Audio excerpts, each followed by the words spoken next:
Welcome back, everyone. Good to see you all after a few days. Those of you who didn't get a chance to go down to Florida. This morning in the Rose Garden, the President was honored to host the swearing in of Associate Justice Neil Gorsuch. His confirmation was the culmination of a thoughtful and deliberative process that the President started almost a year ago when he released his initial list of potential nominees for the Supreme Court. In September, he released a final definitive list promising to select only from those individuals who would continue the legacy of the great Justice Scalia on the bench. And today, the President celebrated our new Associate Justice, who will protect our Constitution for generations. It was definitely a great day to kick off the week and another productive week that we will see here at the White House. Before I get into the upcoming week, just a couple updates from over the weekend. First, the President spoke with Prime Minister Löfven of Sweden to express our condolences for the loved ones who were killed in Friday's terrorist attack in central Stockholm, Sweden, and to wish a speedy recovery for those who were wounded. The President also called President Sisi yesterday to convey his deepest condolences to Egypt and the families who lost loved ones in the heinous attack that occurred there. Dozens of innocent people were killed and many more were injured on this Holy Palm Sunday. The United States condemns in the strongest terms these barbaric attacks on Christians' places of worship in Tanta and in Alexandria. The President also spoke with the King of Saudi Arabia, the Prime Minister of Japan, the acting President of South Korea, all about the United States' military strike on the airfield in Syria. All of the leaders expressed support for the United States' necessary action in response to the horrible chemical and bomb attack on innocent civilians. And yesterday he spoke with Commander Andrea Slow, the commanding officer of the USS Porter, and Commander Russell Caldwell, the commanding officer of the USS Ross, to thank them and their teams for successfully carrying out that strike. During these calls, the President communicated that he could not be more proud of the crews of these two ships and their flawless execution of these operations. As you know, these ships, between the two of them, sent 59 Tomahawk missiles, and each of them hit all of their targets, showing America's power and the military's accuracy, which is just a small representation of our military's overall capability and a fraction of what this President will continue to build up the military to be throughout his administration. The sight of people being gassed and blown away by barrel bombs ensures that if we see this kind of action again, we hold open the possibility of future action. The resulting action of what happened ensured that their fueling operation is gone from this air facility. 20% of their fixed-wing aircraft were destroyed and knocked out. And I think by all measures, the world and domestic reaction was highly laudable for the President's action. Additionally, obviously, we're all aware that the President had a very successful visit with the Chinese President, and it concluded on Friday. As you've read, one of the most significant developments from these discussions was the agreement to create a 100-day initial plan, hopefully with some tangible near-term deliverables to lead to a more balanced economic relationship between our two countries. As that develops, we'll make sure that we provide you with additional details. And this morning, the President was glad to see Toyota announce that it will be spending $1.33 billion in its Kentucky plant as part of its plan to invest $10 billion in America over the next 5 years. A continued signal of the confidence that businesses have in the American economy under President Trump. Now, in terms of the week ahead, tomorrow the President will have a discussion on strategy and policy with several members of his cabinet and a group of CEOs. This is a follow-up from his meeting with 20 CEOs from the Strategic and Policy Forum just this past February with some of those same business leaders and some new ones. First, they'll meet in small interactive groups, each led by a cabinet member, to discuss the priorities for those cabinet secretaries and their agencies. The President will then oversee a report that will be presented to the group, by the group rather. The cabinet level participants will be Secretary of Commerce Ross, Secretary of Education DeVos, EPA Administrator Pruitt, OMB Director Mulvaney, and Secretary of Transportation Elaine Chao. We'll have the full list of additional participants for you later. As part of the effort to de-escalate the conflict in Syria and press for a political process that can resolve the conflict and eventually result in a transition of a new legitimate Syrian leadership, U.S.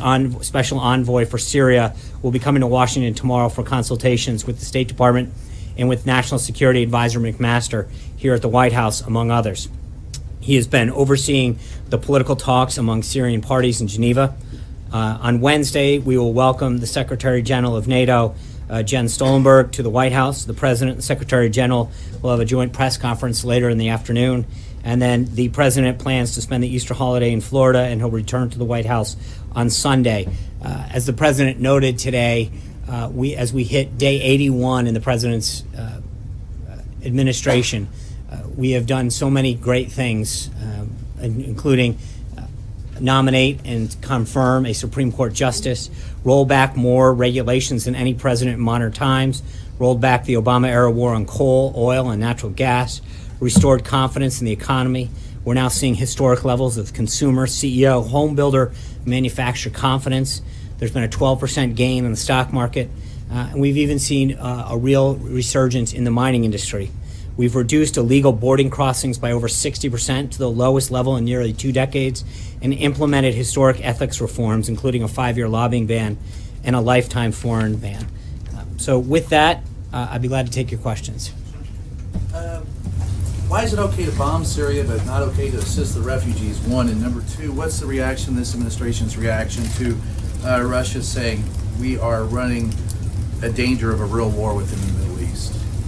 Well, with respect to number one, the reason that we took action was multifold. Number one, to stop the proliferation and the deterrence of chemical weapons. When you see mass weapons of destruction being used, it should be a concern to every nation, especially our own people. The proliferation of those weapons pose a grave threat to our national security. So number one, we have to stop that. Number two, we have to stop ISIS. But with respect to the people of Syria, by us taking action and de-escalating what's going on in Syria, that's the greatest thing you can do to support those people. De-escalating the conflict there, containing ISIS, is the greatest aspect of humanitarian relief that we can provide, first and foremost. Secondly, creating areas in which we can work with allies, including Russia, and committing to ensuring that there are places that are free from violence and are places free for people to gather safely is another, because I think everyone would agree that the last thing that people want to do there is leave. They want to stay there. They want to be in Syria. They want to have a safe place to remain with their families and not be separated. So our number one priority is to defeat ISIS, but we're also, I think, from a humanitarian standpoint and a refugee standpoint, ensuring that we create an environment that provides a safe place for them to ultimately remain.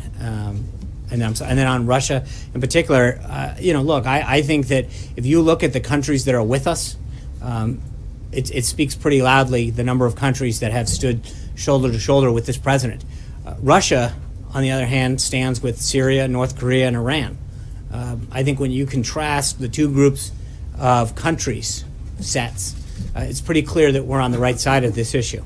But does that mean we're going to commit troops? I mean, they're no. What it means? No. What it means is that I think the action that we took last week has been widely praised domestically and internationally as a great step to ensure the deterrence and proliferation of chemical weapons and of action against innocent people. When you watch babies and children being gassed and suffer under barrel bombs, you are instantaneously moved to action. I think this president's made it very clear that if those actions were to continue, further action will definitely be considered by the United States. We continue to urge further the world community to join us in this, in both stopping the deterrence and proliferation of those use of those weapons, but then further trying to create a political environment that will result in new leadership. Those are very important. They go hand in hand. Are we building a coalition, or? I think we have a coalition. I mean, again, I think if you look at who's not with us, it's a pretty small group, and not a group that too many people are looking to bring on board. I mean, you've got Iran, Syria, North Korea, and Russia on one side of this. That's a pretty small group. President Trump has spoken out extensively about the crimes of Bashar al-Assad in Syria. Does the president consider Assad a war criminal? And does he believe Assad should eventually appear before the ICC? I think right now the focus is twofold. One is defeating ISIS, and the second is creating the political environment necessary for the Syrian people to have a new leadership there. I don't think that there's I can't imagine a stable and peaceful Syria where Bashar al-Assad is in power. I think we all recognize that happens, and there can be a multi-pronged approach where you're ensuring that ISIS is contained and there's a de-escalation of the proliferation of chemical weapons, at the same time creating the environment for a change in leadership. But does the president believe Assad has committed war crimes? I think that there's a court that decides those things, and obviously there's a reason that clearly the actions, when you take an action against the people that he has, and I think we feel unbelievably confident in the intelligence that we have. But again, that would be something for a court to decide. Charlie. A lot of people are talking about what the Trump doctrine is on foreign policy, what it may or may not include, and the president's even stated that he was very flexible. Do you know what the Trump doctrine is on foreign policy, and can you explain it to us? Yeah, I think the Trump doctrine is something that he articulated throughout the campaign, which is that America's first. We're going to make sure that our national interests are protected, that we do what we can to make sure that our interests, both economically and national security, are at the forefront. We're not just going to become the world's policeman running around the country, running around the world, but that we have to have a clear and defined national interest wherever we act, and that it's our national security first and foremost that has to deal with how we act. Action in Syria fits in that doctrine? Absolutely. I think if you recognize the threat that our country and our people face, if there is a growth of use or spread of chemical weapons of mass destruction, the proliferation of those, the spread to other groups, is a clear danger to our country and to our people. Kristen. John, thank you. I just want to follow up on what you were saying about Bashar al-Assad. Are you saying that defeating ISIS and getting Bashar al-Assad out of power through a political process should happen at the same time? I think, I'm not trying to how you sequence them, but I don't think they're mutually exclusive. I don't think that you have to do one other than others, but I think they kind of go hand in hand. As you reduce ISIS's strength, as you de-escalate the conflict in Syria, the political environment to remove him becomes stronger and stronger. And just to be clear, Secretary Tillerson over the weekend said we can navigate a political outcome in which the Syrian people will determine Bashar al-Assad's fate and his legitimacy. Nikki Haley seemed to align more with what you were saying. She said in no way do we see peace in that area with Assad as the head of the Syrian government. So who better reflects the I don't think those are mutually exclusive statements, because I think that you can, one of them saying we don't see peace with him in charge, the other one is saying we need to have him gone. I think that's the point of both. The goal for both of them, the goal for the United States, is twofold. As I've stated, it's one, to make sure that we destabilize Syria, destabilize the conflict there, reduce the threat of ISIS, but then secondly is create the political environment, not just within the Syrian people, but I think you can work with Russia in particular to make sure that they understand that Syria, backed up by Russia's own accounting, should be held accountable for the agreements that it's made with respect to its international agreements on chemical weapons alone. And can you defeat ISIS with Assad still in power? Yes, sure, but I think that I think you can defeat ISIS with him in power. I think that obviously, to your point, it's not like there's a single track that says you have to do. I mean, if we can get both at the same time or one happens after another, that's fine as well. But I think that the number one threat that America faces is ISIS in that region, and we've got to make sure that we do everything we can to do that. And just finally, when Secretary Tillerson meets with his Russian counterpart, what is his specific message going to be? Is he going to threaten potentially more sanctions if Russia doesn't get involved? I think he's on his way there tomorrow, and I'll let Secretary Tillerson talk about his meeting with Foreign Minister Lavrov. I think there's a lot of things to obviously discuss. The overall fight on ISIS, but I think with respect to Syria in particular, I think we need to remind them of the commitments that they've made and the commitments that Syria's made. And I think that I think that first and foremost, we need to make sure that we all understand what the situation is on the ground. There is no question who acted in this case and what Syria did. And I think that we need to make sure that Russia fully understands the actions that Assad took, the commitments that Syria has made, and Russia has equally agreed to those same understanding. So getting them back on the same page, first and foremost, would seem the logical step. But secondly, and I guess equally as important, is to make sure that the areas where we can find a commitment to defeat ISIS is something that we share. Major. So would the president want the Secretary of State to put the threat of sanctions on the table to get Russia's attention in this matter? Because the Secretary of State said Russia is either complicit or incompetent. What does the president believe Russia actually is in this matter? Well, look, we'll have plenty of time to discuss how those talks go. I don't want to. The one thing the president's been very clear on from the get-go is he doesn't like to telegraph all the cards that he has. I think he wants to see how that conversation goes with Secretary Tillerson. If we can get them to agree to commit to action on defeating ISIS, get them. Well, I think that's what they're going to have a discussion about. I think that we need to see what goes beyond rhetoric and where that talk starts, and what they're willing to commit to in action. I think that's important. To get ahead of this right now, before they meet, is not something I want to do. I'd like to let Secretary Tillerson meet with Lavrov, have that conversation, and then report back. Jen? Yeah. More quickly about the White House itself. What is the president's perspective on the current ability of his senior advisors to resolve their ideological differences, resolve their personality differences, and work as a team? He's very confident in that. Because this is the same group with the same ideologies, the same strengths. They came together for a common purpose to win a campaign. There is an unbelievably talented team at the senior level and at the mid-level, and frankly all the way down to the bottom level of this administration that is committed to the president's agenda. I said this multiple times throughout the transition, that everybody that came into this administration, while they might have a personal view or an action on an issue, they understand and understood and understand the president's vision and agenda. And their goal of coming into this was to understand, first and foremost, that it is the president who made pledges and promises to the American people about the direction he'd take this country and the actions he's taken. And he is doing that. And I just read off a series of them in terms of the judges that he's appointing, the Congressional Review Act pieces of legislation that he signed, the executive orders. When you look at the actions that he's taken and the results that he's getting, 60% down on the border, nobody would dispute the fact that immigration was a hot topic during this campaign. And the president's actions are seeing results.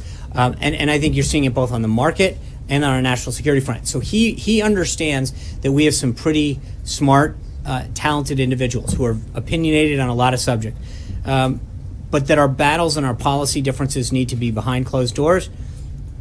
We need to focus and ultimately all come out committed to advancing the president's agenda. But he is completely aware of the talent that he has, and that's part of the reason that he's brought this team together, is because of the talent and successes and accomplishments they've had on a variety of backgrounds, and he fully believes that they're going to continue to push forward to advance his agenda. Philosophy that led him to have or order this meeting on Friday, where the two principals, Bannon and Jared Kushner, were essentially told by the president, cool this and get along and get on the same page. Well, look, I think there's a lot of stuff that was overblown about this that makes it out into the media sometimes and gets a little bit more sensational than it truly is. But I think the president's obviously very pleased with the last week that he's had and the accomplishments, especially on the foreign policy front. I think we had an unbelievably helpful and productive meeting with the Chinese. His meeting with King Abdullah was unbelievable, and he's continued to have very strong foreign policy wins in terms of the relationships that we're making with other heads of state. The attack on Syria won not just bipartisan praise here at home, but world praise. And I think that he recognizes that sometimes some of this spills over, these policy differences and discussions, and he's made sure that the focus stays on advancing the agenda. So, Sean, thanks. Yeah. If you're saying one of the priorities is to see a regime change in Syria, how far is the president willing to go to see Bashar al-Assad out of power there? So just to be clear, I don't think you can't imagine a stable and peaceful Syria with Assad as in charge. I don't think that's a scenario that's possible. But I think that the first step in that has to be to make sure that the region in Syria in particular are stable. You can't have ISIS marching through Syria and then worry mostly about who's in charge right now. We've got to make sure that first and foremost, in terms of our national security, I think it was Brian's question at the beginning, our national security is the first and foremost reason that we have to act.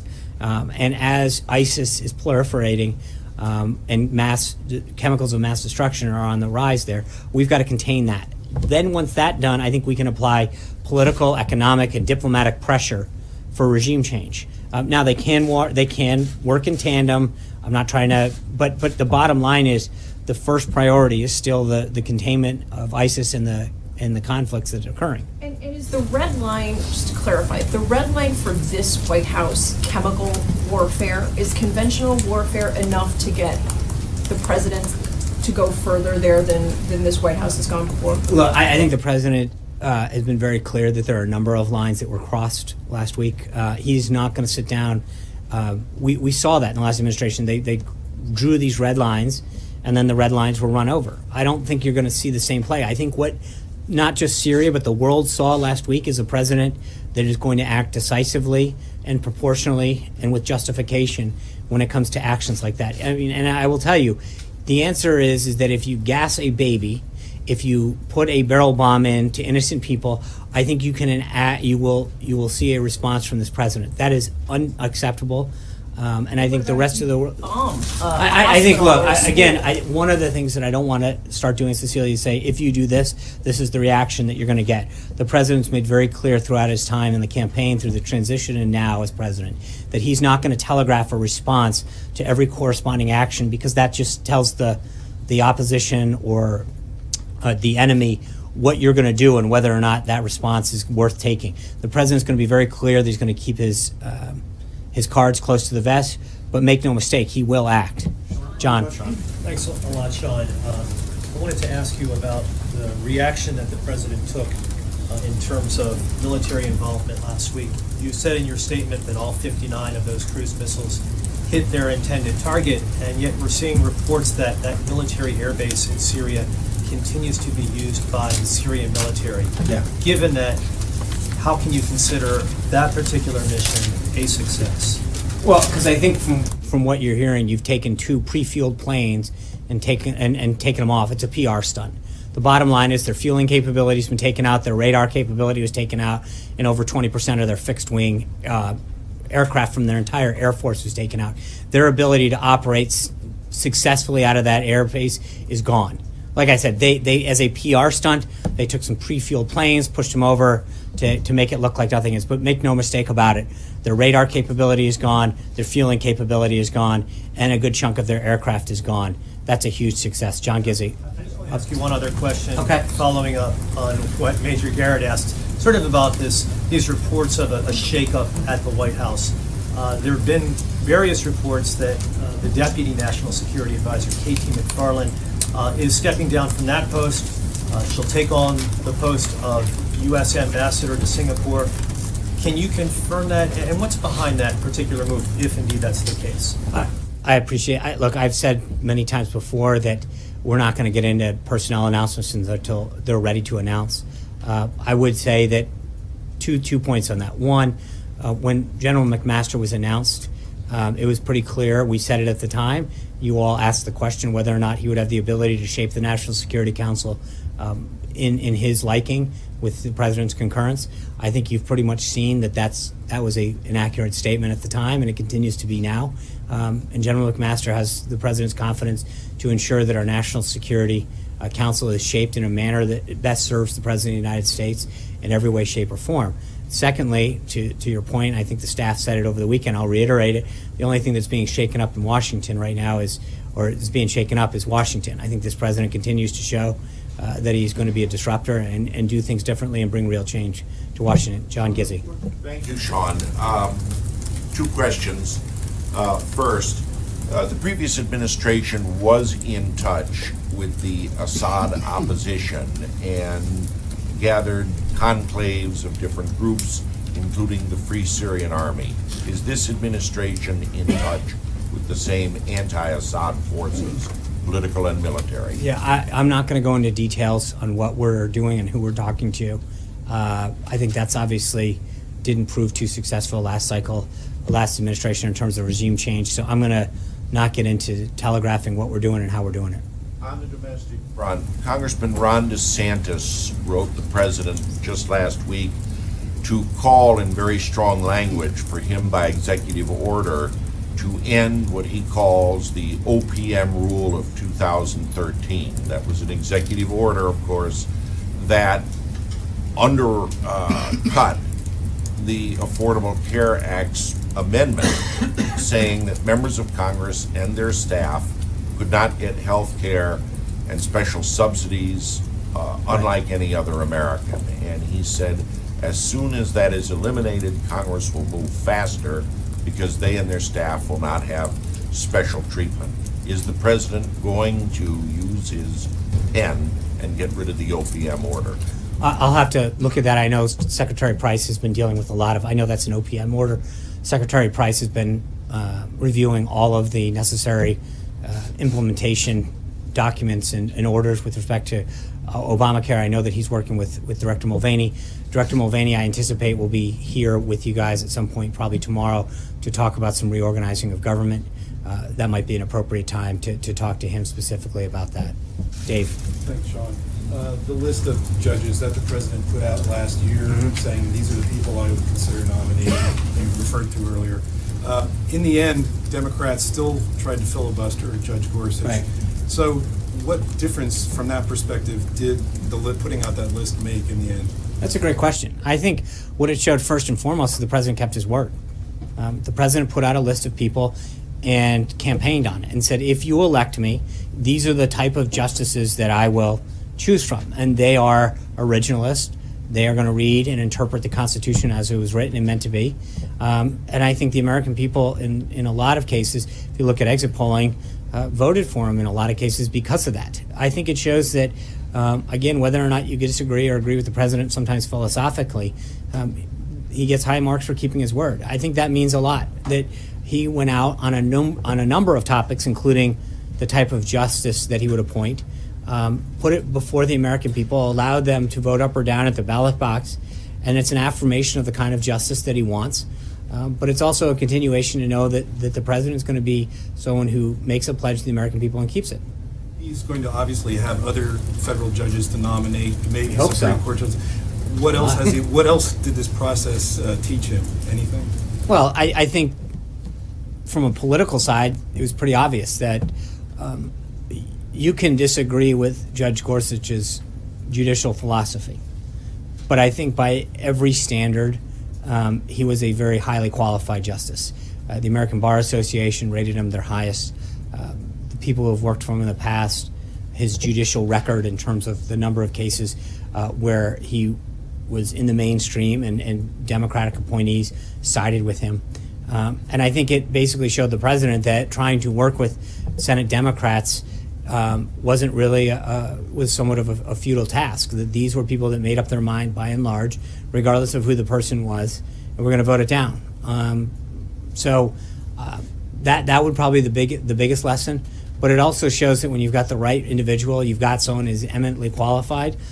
We're gonna succeed in getting them done. Blake. Let me turn your attention to tax reform real quick, and I've got a few. There's a report out there that says the president has basically gone back to the drawing board as it relates to taxes. Yeah. Is that accurate, or No. does he still, what he put out there on the campaign trail, is that still the backbone of what he wants to see get done? Yeah, I mean that's the backbone. But I think that what you're seeing is us going through this process of his economic team, everyone from Secretary Mnuchin to Secretary Ross to Gary Cohen and others, sitting down internally and beginning that process of meeting with groups that have been advocating for tax reform since 1986, kind of the ink on that one dried, and starting to meet with outside groups, industry groups, individuals, members of Congress, to get their input.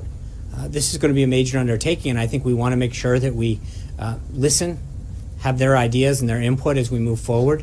But this is the beginning phases of that process. You mentioned Gary Cohen. He said on Friday that there's been this August deadline that Steve Mnuchin and others have talked about, and Friday Gary Cohen suggested that August might not be the deadline. Is this timeline getting pushed at this point? Well, it's not getting pushed. I think it's just getting, obviously that still would be a great opportunity before they leave for August recess, but we're going to make sure that we do this right, and we do it with the input of all of the individuals, groups, and members of Congress that have had a long time interest in doing this. And it is a big deal, right? You've got the ability for our businesses and industries to be more competitive in the global market, and then you want to make sure that you're providing middle income tax relief that creates economic growth throughout the country. So Americans are filling out their tax reforms right now for 2016. This time next year, they're going to fill it out for 2017. Will they have a 2017 tax cut this time next year? I think middle income Americans, I hope, have a tax cut by then. Jeff. Sean, during the campaign. Sorry, it's. That. I know. You go next. Careful with that. Then candidate Trump was pretty critical, or excuse me, was pretty complimentary of President Putin. Now, after seeing how Russia has reacted in Syria, what's his view of President Putin now? I think it's always been the same, respectfully, which is that if we can get a deal, we have a shared interest in, particularly in the area of ISIS. And if we can defeat them, and if we can work with them on a plan to defeat them, then we're going to do it. But he's also said, and I think sometimes people cut off part of the quote, which says, and if we can't work with them, then okay. But the president came into office to really focus on two fronts: keeping our country safe and growing our economy and putting people back to work. And I think if Russia or any other country can help us achieve those two goals, either through market access and additional products and services from the United States into a major marketplace, but more importantly, it helps keep our country safe through a combined effort to defeat something like ISIS, especially in a place like Syria where they're playing so prominently, then I think we want to work with them. But if we can't get a deal with them, then the president's not going to be disappointed, but he would like to do what he can to work with these individuals to make it happen. Jim. Would he still describe him in the same way that he did several months ago as a leader who he viewed as stronger than President Obama? I think we'll wait and see. We're 81 days in. I think Secretary Tillerson will have a lot of information after he meets with Foreign Secretary Lavrov. Ask you one other question on trade. Did you mentioned the 100 days agreement that the president and the president of China agreed on?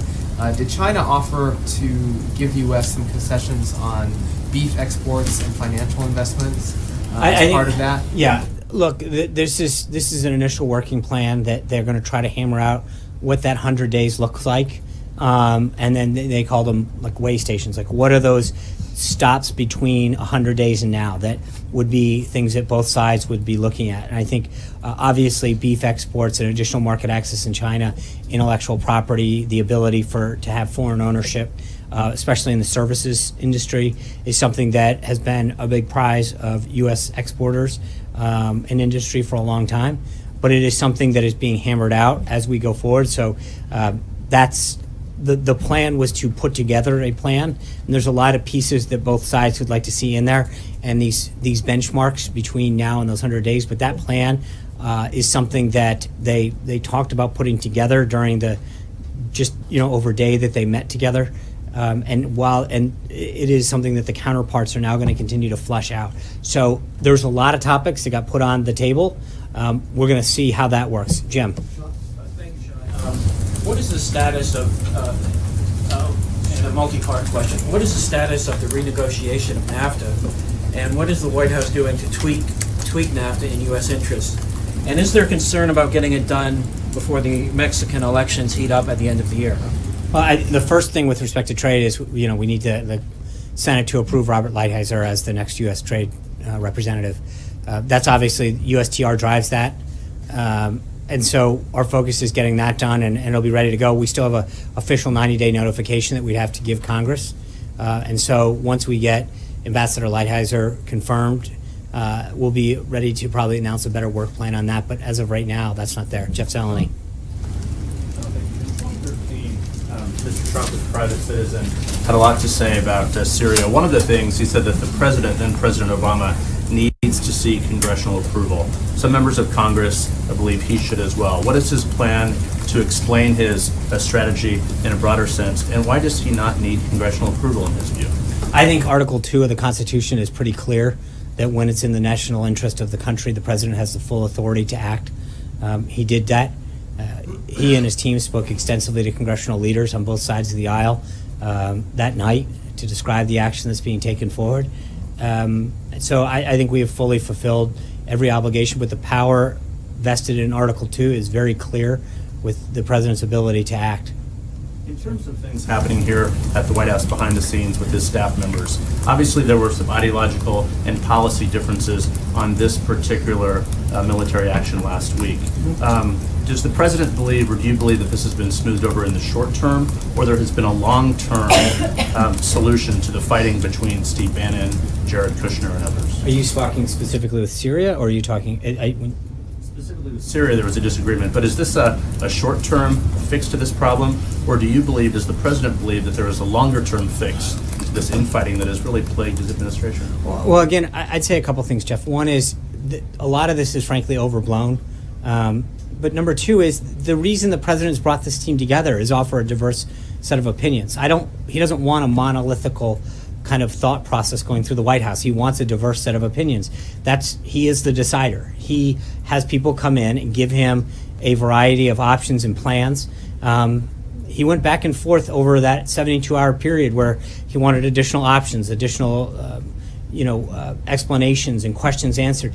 That's how he's going to deal. And so whether it's this, healthcare, tax reform, trade, he's got a divergent set of opinions on here of experts. The idea isn't to have one set of thought and policy flowing through there. It's to give the president the best advice possible, but that once the president makes a decision that the team is on board 100% to make sure that we do what's been the best interest of the country and fulfill the agenda that he's laid out. So I think the president wants to have a series of ideas and thoughts put forward to him. That's how he's going to make the best opinion or best decision possible for this country. But it must have crossed a line if he said to work it out. Well, I think sometimes, again, I'm not going to get into what happens internally, but I think sometimes might spill out into public more than other things.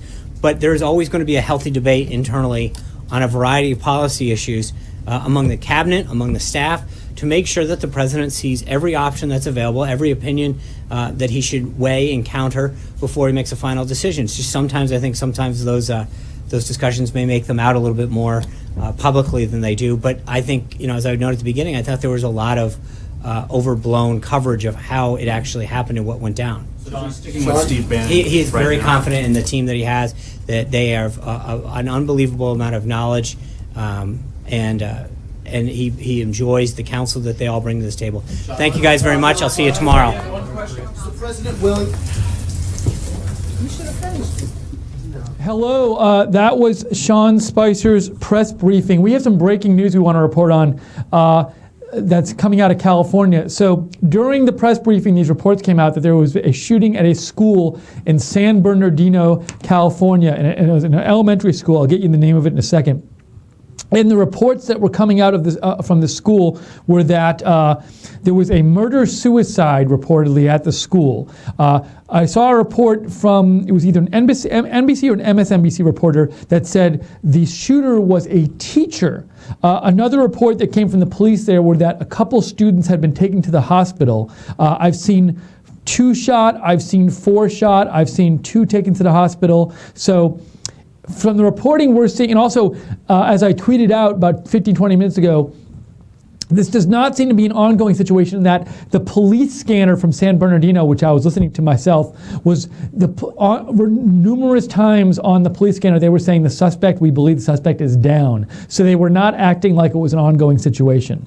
But there has been a shooting and the San Bernardino's police spokesperson said, and this is from Tom Winter of MSNBC of NBC is the one who reported that the San Bernardino school spokesman told NBCLA that 1 teacher and 2 students were shot, and police say the shooter shot him or herself.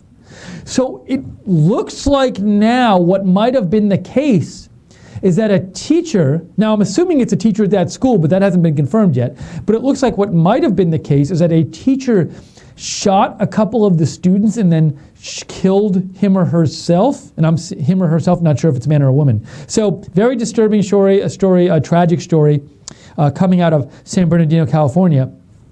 So to repeat again, Thank you, Jake. So Jake just confirmed the school is North Park Elementary in San Bernardino, California. So there has been a shooting there, apparently a murder-suicide, a teacher shooting a couple of students, some number of students, at least a couple, 2 students transported to the hospital, and the shooter shooting him or herself. No word on death yet or anything. So we're bringing this information right as we have it. It was actually breaking during the press briefing. I'm wondering, actually, I have no information on this, but if you notice, Sean Spicer did end the press briefing kind of abruptly. I'm wondering if that happened because we have all our TVs up here, and we noticed that one by one they started going away from the press briefing and covering, all the major news networks started covering this school shooting story. I don't know if they all got there, but I saw Fox and CNN had gone away from the press briefing. So someone might have told Sean Spicer, yeah, we'll wrap this up now. I'm not sure. It's just a guess I have. So that's the latest news there. Let me just check my Twitter and see if there's any more information on this. But again, apparently not an ongoing situation. Apparently the shooter is down, self-inflicted wound, murder, suicide. So not an ongoing school shooting situation. But if we get more info in on that, we will let you know. I'm just checking now to see if there's anything that just came in. I am flipping through here. And to repeat, the information I have right now is just murder-suicide in this elementary school in San Bernardino, California. Let me see if there's any more here. One of the shooting victims, apparently the shooter is a teacher. A couple of students at least were hit, shot, and taken to the hospital. That's all we have right now. And I'm not seeing any more yet. So, Jake, if you see anything coming out while we're on here. Yeah, Steve, I'm going to cut in, actually. I'm going to go ahead and cut in on the broadcast here with my voice. Okay. And I'm looking at a live feed that's given to us by KABC, local affiliate in San Bernardino area. And it looks like they've completely evacuated the school. They've got all the kids, looks like, at least the ones that haven't been picked up. I'm assuming there's a lot of kids out there. I'm guessing a couple hundred that are sitting outside of the school.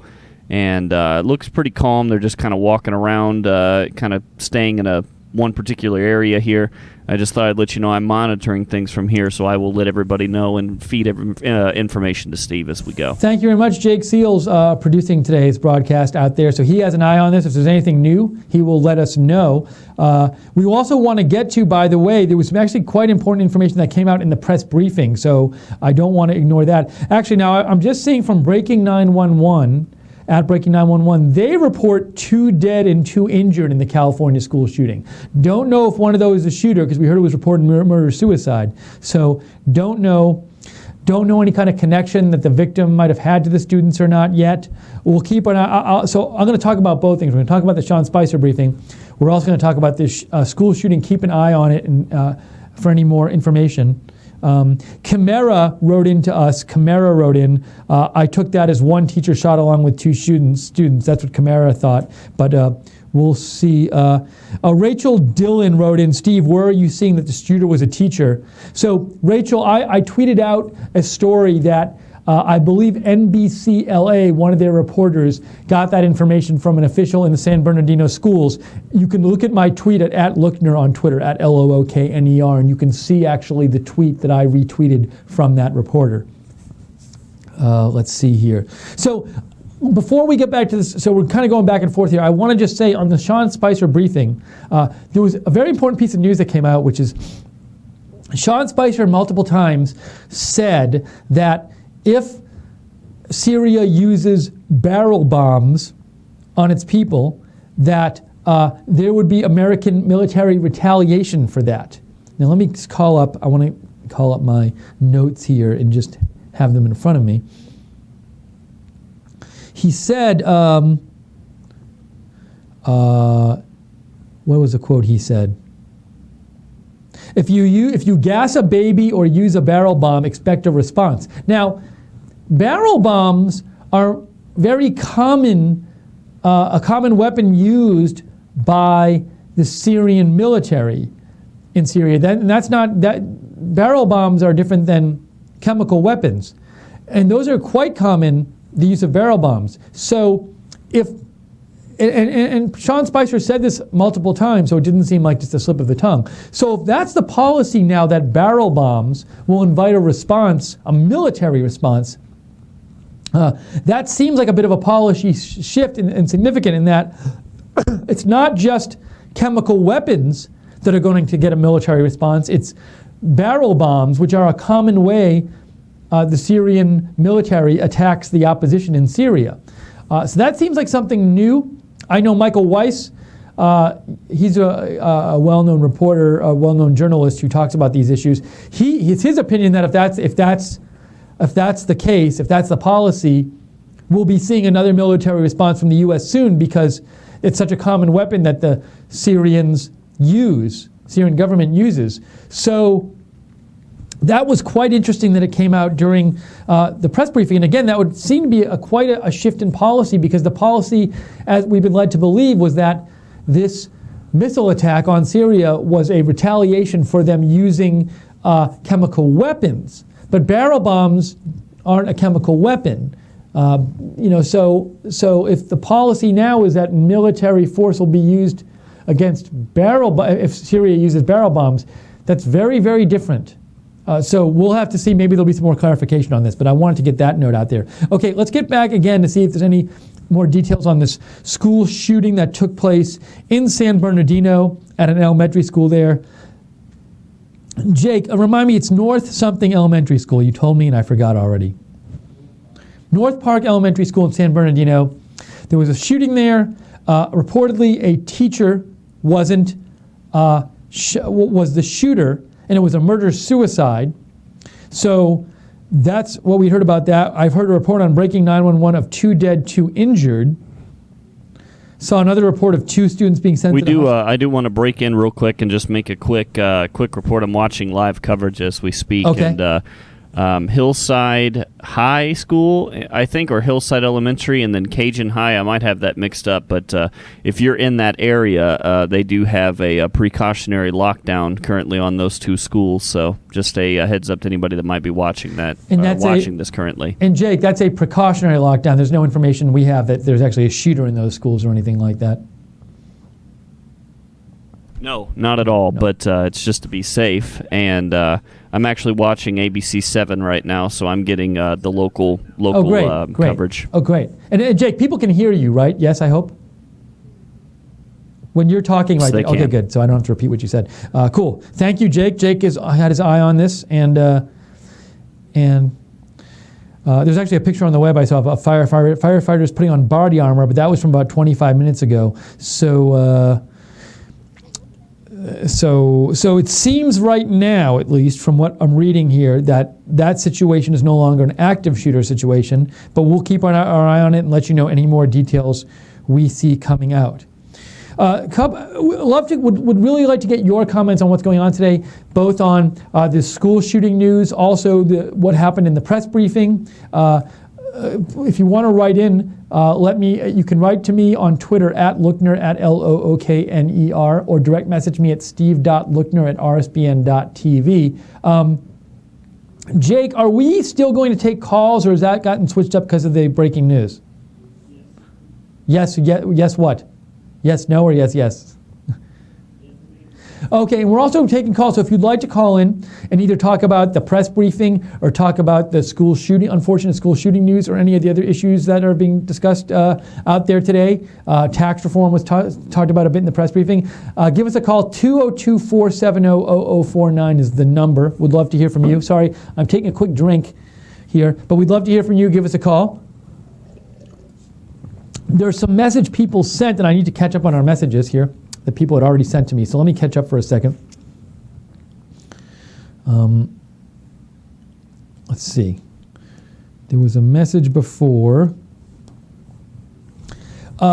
Deplorable Nurse had written in before, and I wanted to read her comment. She said, for the first time in 8 years, this was, I think, in reference of this I believe maybe to the serious stuff, but maybe more of a general comment. She said, for the first time in 8 years, I finally feel safe with this president in the White House. So that was Deplorable Nurse's comment. That was before the press briefing, but I wanted to get it on the air. But it wasn't about the school shooting. It took place after that. So thank you, Deplorable Nurse, for writing in.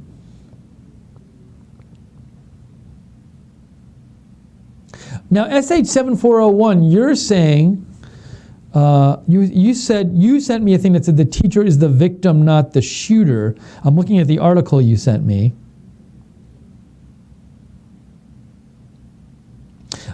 This is new news. Thank you. SH7401 sent me this news from Channel 4 New York, which said, the story said, where is it here? The shooting appeared to stem from a domestic violence dispute involving the injured teacher. Now, let me say this. The victim, and this also say the victims included a teacher and 2 students. That does not tell us that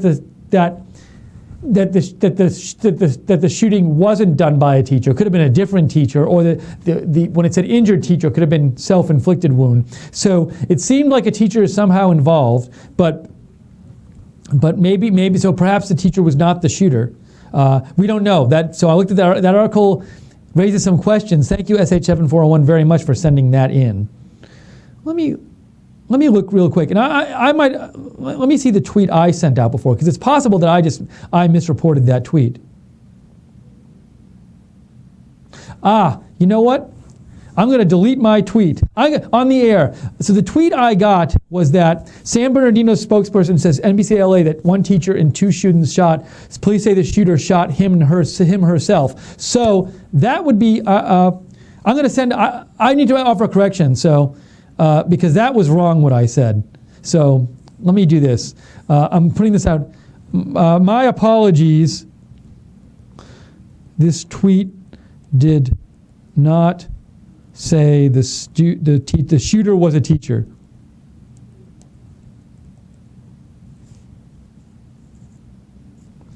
I had to correct that on the air because people had read my tweet before. And I'm gonna leave the little. Hold on. I want to do one more thing just to get that out of there. Steve, I'm gonna break in with live audio real quick of the coverage. Oh, thank you. Just Great. so they can hear for a second. Thanks. Who can see their child and not know which place they need to go.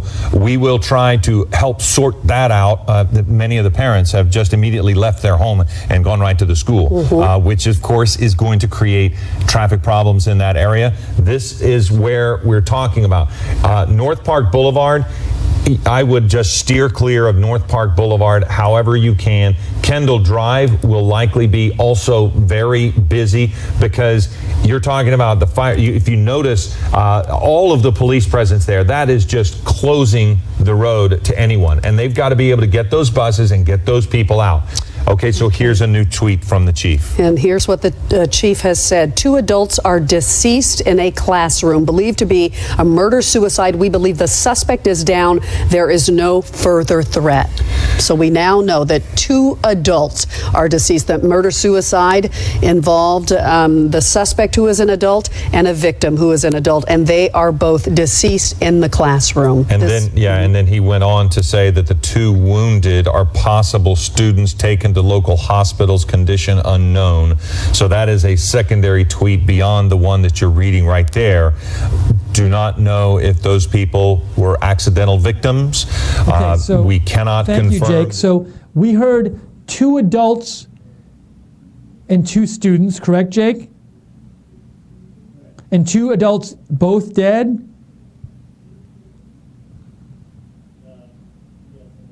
And so, and then 2 students, we didn't hear, maybe injured? I'm just trying to remember. If I'm not mistaken, I believe it was 2 adults that were injured. Or actually, I missed it too because I'm shuffling. I've got so much I got going a bunch on of stuff going on here too. I can't. I'm not sure if they said injured I'll check or, on Twitter. And I just want killed. I just want to apologize. I'll keep listening and I'll chime in. Oh, sorry, Jake. Sorry for interrupting you. Yeah. So I just wanted to apologize. So earlier I had seen a tweet reported that said a teacher was involved. I misread the tweet and said the tweet said that the teacher was the shooter. That was incorrect. We don't know if a teacher was a shooter. The tweet said. I'll go ahead and throw in. It was 2 adults dead in the classroom. Dead. Okay, so 2 adults dead. So we've heard a teacher was involved. We don't know if the teacher was one of the shooters, was a shooter or not. So I apologize for that. So we just heard this audio from that Jake played, which was 2 adults dead, and 2 students were involved as well. And let me see. Steve Herman is reporting on Twitter, 2 students are believed wounded, taken to hospitals. 2 adults are deceived to be, and I'm also seeing the San Bernardino police chief tweeted out, 2 adults are deceased in a classroom, believed to be a murder-suicide. We believe the suspect is down and there's no further threat. So 2 adults deceased, 2 students hospitalized. 2 adults deceased, 2 students hospitalized. I'm just trying to see if we have any more information about what's going on. I'm seeing murder-suicide, 2 adults dead. A teacher among the victims. Don't know if that means the teacher was also. It could have been a teacher shooting a teacher. Could have been a non-shooter shooting a teacher. We don't know. Okay, so Jake is out there paying it on this. He's getting the latest information. I'm trying to get you the latest information as well. And thank you everybody so far for writing in and helping out. SH7401, thank you for your email, letting me know that I had misread that tweet before. And let's see here. Thank you, by the way, Norway, you'd written before giving a heads up about the shooting. Thank you. So we're covering this, and we'd like to take, if you have any comments on either this breaking news of the shooting or the Sean Spicer press briefing, including when he said in the press briefing that he seemed to suggest that America would react militarily if Syria used barrel bombs, which are not chemical weapons, and is a very common weapon for them to be using. Sean Spicer seemed to be suggest that if Syria used barrel bombs, that would provoke a military response from the United States. What do you think about that? Please give us a call or write in. You can email me at steve.lookner@rspn.tv. You can find me on Twitter at @lookner, @LOOKNER. And our number is 202-470-0049. So lots going on, and Jake is out there keeping his eye on all the latest about the school shooting news.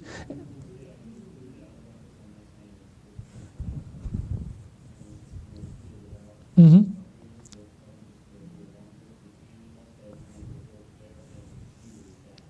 Yes. Yeah, so the newcomers are just joining us. It was a shooting in a San Bernardino elementary school, North. Jake, I'm really losing my mind. I can't remember the name of it. It's North something. North Park, thank you. North Park Elementary School. The latest we have is that 2 adults are dead in the classroom, 2 students are injured and have been hospitalized.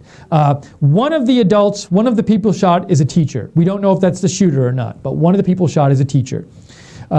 The shooter is down, and this was even as of 20 minutes ago, or 25 minutes ago, we were listening to the police scanner here, and at that point they were saying the shooter is down, so it's not reportedly an active shooter situation. The reports we were getting from San Bernardino officials were that this was a murder-suicide. Now, if it's a murder-suicide and 2 adults are down, presumably that refers, the murderer is the one adult who's the victim, and the other adult would be the suicide. As to where the kids are involved in this, I don't know. Don't know if there's any relation between how any of these people hurt or killed relate to each other. That information is not out there yet. We will let you know as soon as we do any more information on this. I keep checking my Twitter to just see if there's more information about this, so let me do that again. And Jake is monitoring this as well. The San Bernardino police chief said, we believe the suspect is down and there's no further threat. And let's see, anything else here? So, yeah, it's hard, it's too difficult to say we can imagine all different kinds of situations for what this is, but we've heard it might involve domestic violence or domestic dispute going on. So perhaps the 2 adults knew each other. So anyways, that's the latest on that so far. We also have this news from the Sean Spicer press briefing that we want to bring you, but we are covering this shooting right now. And but there's I wish we had more information to give you. We don't know yet. Were the students accidentally hit? Were the students intentionally hit? Were the students related to the people, or did the students know the adults who ended up being killed? Don't know any of this information right now. We've heard it was domestic situation. That hasn't been confirmed yet. Often when these breaking news stories happen, early information turns out to be wrong. So we'll have to see. If you have any comments or questions or if you want to give any feedback on this story, you can direct message me at Lookner, at LOOKNER on Twitter, or email me at steve.lookner@rspn.tv. If you have thoughts on the story, would be happy to read them on the air.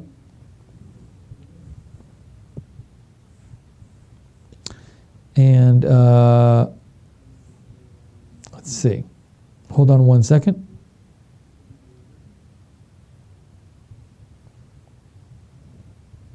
KRDP writes in, I hate suicide because my best friend of 17 years committed suicide, and to this day, if suicide is mentioned, my hate is fueled, and I feel safer with Trump as president. So that's from KRDP. Thank you for writing in and sharing that with us.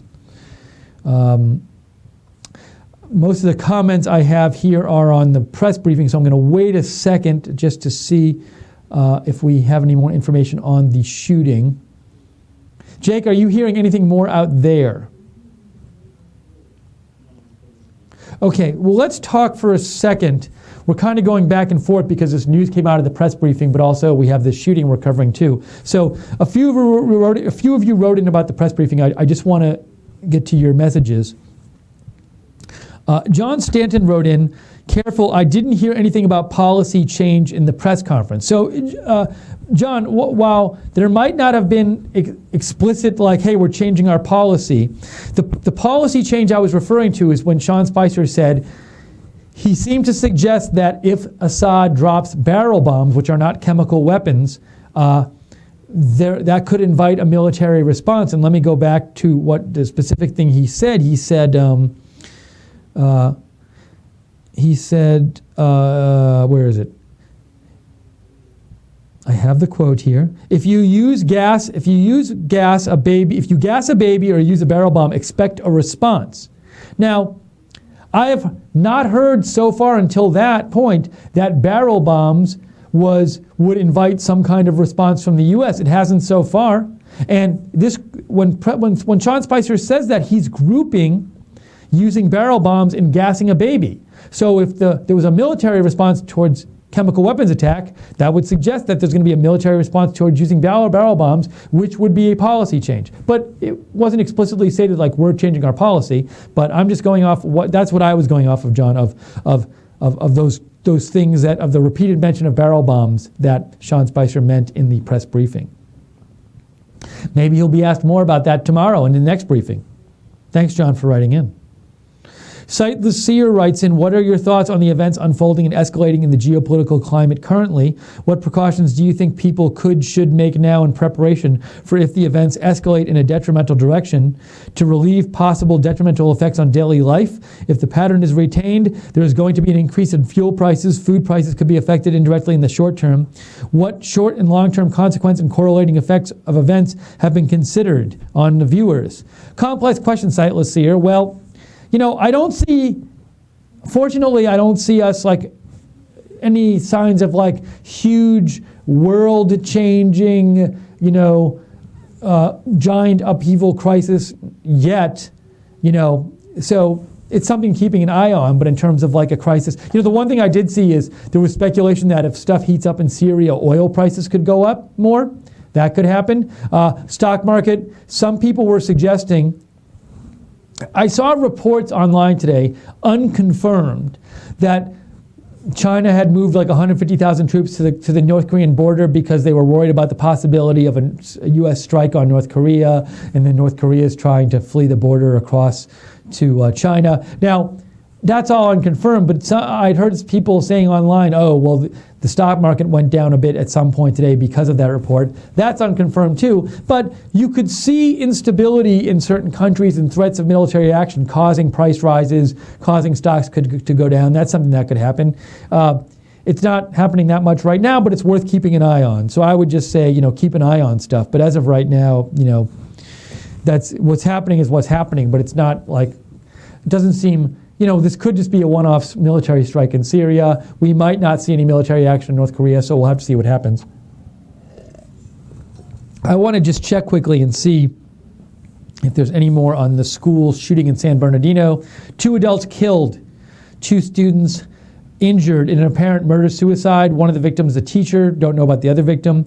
Heard reports that it was domestic violence of some sort, but related, but we don't know for sure. And nothing really new coming out on Twitter about this. 2 students killed, 2 wounded.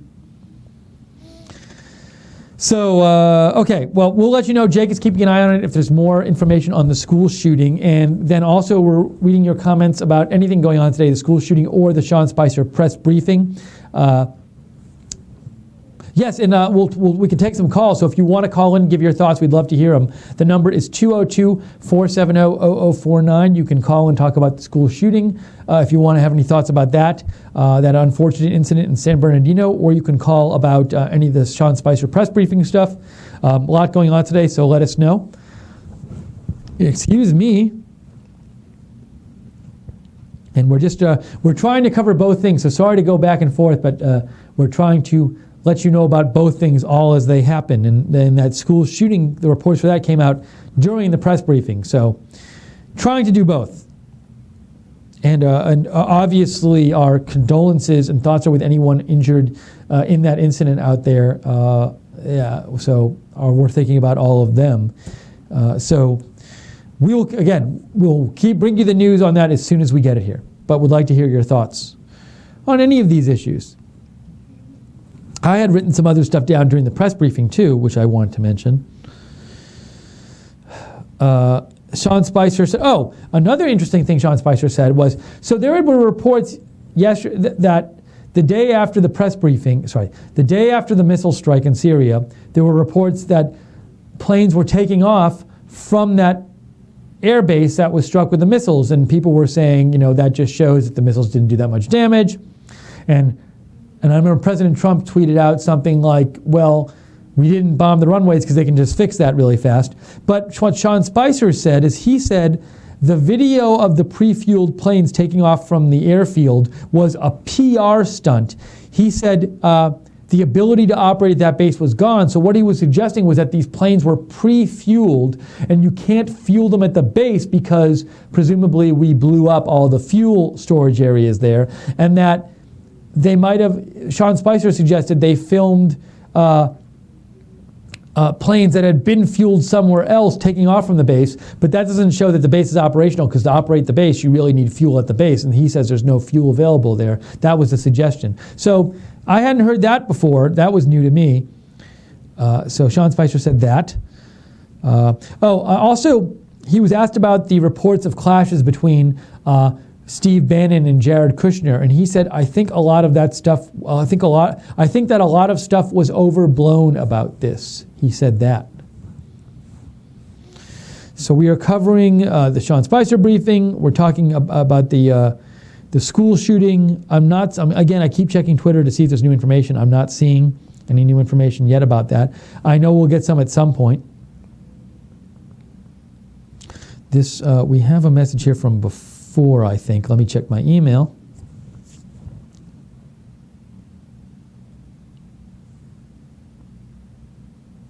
Sorry, I'm just getting this email open. I was getting it open. Nope, now it's not there anymore. Let's see. And still nothing new on the school shooting. So we had the school shooting, we had the Sean Spicer briefing. And Jake, I'm just checking with you one more time. No information here from you out there on that, correct? Okay, so we'll stay on a few more minutes here if you'd like to call in and comment on any of the ongoing news on either the school shooting in San Bernardino. Well, it's weird because when you say school shooting, it sounds like when you say school shooting, somebody went in and targeted students and teachers intentionally, because they were at a school. And I just want to clarify, we don't know the nature of this shooting yet. We know 2 adults dead, 2 kids injured, but it was reported this was a murder-suicide. I also saw a report that this was domestic violence. So the fact that it's at a school might have been tangential to the shooting, in the sense of if this was a conflict between 2 adults who knew each other, then it might have just happened to have taken place at the school, but it could have taken place somewhere else. So we have Diane on the line. I'm taking a quick drink of water. Hold on, Diane. Diane, thank you for calling in. Where are you calling from today? Ohio. Hello, Diane. Hi. Yes. Thank you, Steve, for all that you do.